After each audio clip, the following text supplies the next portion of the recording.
To me, the primary value when it comes to wealth is not having to worry about money. I think we've all heard stories about how money doesn't make you happy, and I think it's true that after a certain point, more money doesn't make you happier.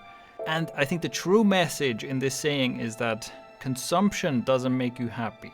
If you're unhappy, you can't consume your way to happiness. And in that sense, money is not the solution.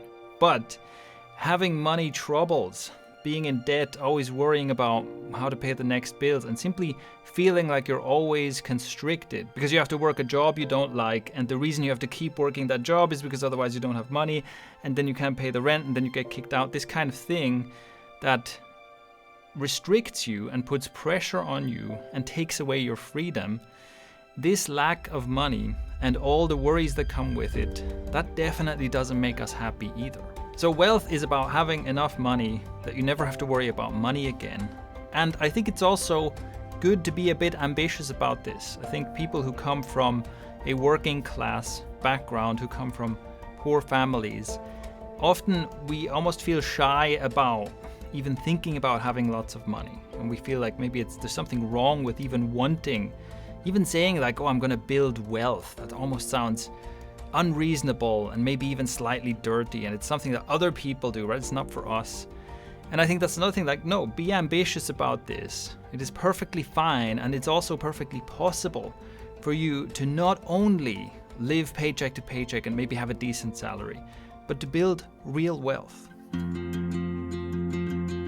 We live in the information age, and here you basically get paid for your skills. You get paid for applied knowledge. And that's true whether you're an employee, whether you're a gig worker or an entrepreneur. Ultimately, it is applied knowledge. It is being more knowledgeable and more skilled than the next person that raises you above, that gives you the power to earn more, that gives you the power to ask for a higher wage, or that gives you the power to directly earn more from your own products, from your own business, from your own services. I think skills is what it all comes down to. When it comes to building wealth, it's like the place where you are and the place where you want to be. It is mostly a matter of learning the right things and building the right skills to get there. Formal education can be helpful for this, but I think usually it doesn't do that much. Ultimately, what matters though is what you can actually bring to the table once you're in. What difference can you make? And that really comes down to, that's usually the stuff that you learn on the job, is usually the stuff that you self-teach as well. So I don't think that a certificate or a official education is a great indicator of skill. I wouldn't want to fall back on that. I wouldn't want to have to lean on that. Really, that can help you, but what it comes down to is how good are you at building skills and keeping up with changing times. So when you think about productivity, maybe you think about just doing lots and lots of work, working long hours. But the way I think about productivity is basically how much can you affect per unit of time. And if you're interested in having freedom, which includes time freedom, then being productive is extremely important. Because it simply means that you're wasting less time. You're using less of your valuable resource, which is time, to get the same amount of stuff done. Productivity is a key skill for two reasons. One, it's because even just getting started and proper implementation, sticking with something and seeing it through, that's what I would think of as implementation, which is an aspect of productivity. This is something that most of us are terrible at these days. I think it probably has to do with how our attention is scattered and there's all these distractions always tugging at us. And basically we've all become addicted to these quick stimuli.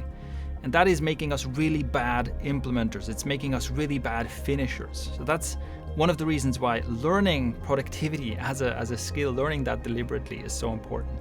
And the second reason is simply how much can you do, how well can you do it. See, there's loads of people who have great ideas, who have great plans, but it fails in the execution. And productivity, especially for anyone who's entrepreneurial, anyone who's creative and wants to make something happen, it really comes down to how well can you execute? How well can you execute your plan or execute on your idea? That's what will get you paid And just the idea, just the plan itself is really not worth that much. Most of us are shockingly financially illiterate, and I also speak for myself here. That's where I come from. I'm really surprised at how I managed to go through more than a decade of school and learned basically nothing useful about money. And I had to learn everything about how to manage my finances and how to escape the poverty trap and actually start building wealth for myself. I had to learn that all by myself.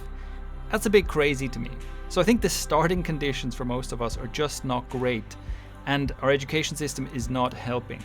And most of us just have a terrible relationship to money in the sense that we're ignorant about it. We don't understand how money, how finances work, and we are essentially just shoved into consumer behavior. Right? The normal thing to do is to essentially spend all the money you make, most of it on stuff you don't need. And it's just a recipe for misery. I'm not blaming anyone for this. I think that's just the world we live in. That's how we grow up. That's the normal for us. And it kind of makes sense. So much of our culture is consumer culture because, there's always everything you consume for free is paid for by ads and by sponsorships and whatnot. So that message of, hey, spend your money on things, right? Spend your money on these things is just implicit in almost everything that we consume. And because most of us are kind of exhausted after, long hours working a job we don't like, we consume a lot. So it's really like a self-perpetuating cycle that you have to make a deliberate effort to break out of. The ikario approach to wealth is to level up your personal power when it comes to finances, which means gaining knowledge that goes beyond the average person's understanding of how the financial world works and how to manage your own finances. And then it is about making a plan and executing on that plan. So we want to combine like a deeper knowledge of what's going on, and you don't have to become a financial geek or anything like that. It really doesn't take that much to level up your knowledge far beyond what most people understand. But then the other aspect is also this kind of implementation, this productivity aspect, is this ability to make a longer term plan that says, okay, this plan, these steps are going to put me on a path to financial freedom, and then executing that plan with consistency. Another important thing here is that the ikario way is not to just deprive yourself and be maximally frugal and just suffer and build a hoard of money and then sit on it like some dragon or something, right?